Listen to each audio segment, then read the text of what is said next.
Inimbisiga na po ang sinapit ng isang estudyante sa Zambales matapos po itong sumabak sa boxing sa isang sports fest sa kanilang eskwelahan.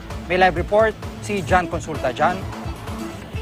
Ituloy ang kompetisyon sa Central Luzon Regional Athletic Association o CLARA dito sa Iba, Zambales sa kabila na nangyaring insidente kung saan nakomatos ang 16 na anyos na si Joshua Jonas Garcia matapos lumaban sa boxing match sa CLARA.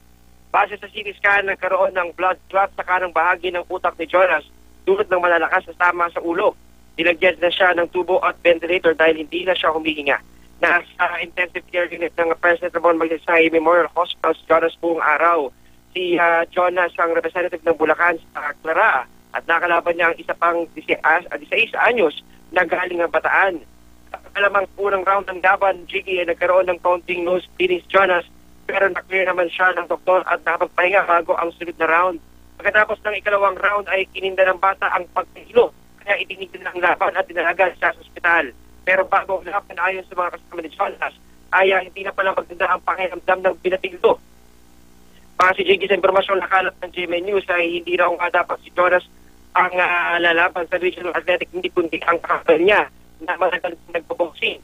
Hindi lang daw ni Jonas na siya ang sumamak sa laban, bagay na pinag-tintak ng kanyang kambal. Ayon sa organizer ng CLARA, nila biniverifika ang naturang informasyon dahil baigtit daw ang kanilang patakaran sa mga sinasabak sa mga tulo.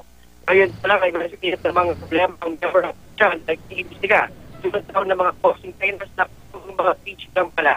Tuloy ang pagsuporta ng opisyal ng Zambales sa mga pangailangan ng Jonas at samantalang kapatigan dito ang mga tauhan ng NBI para makapagsagawa ng malalim na investigasyon kaugnay sa incident. Samantala, Jiggy, ay kanina nga pasado na 5 ay naialis na rito itong ating si Jonas at tuluyan na itong nadinla dyan sa bahagi ng Maynila para mas matutukan ang kanyang medical condition.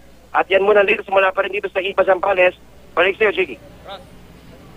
Maraming salamat, John Consulta.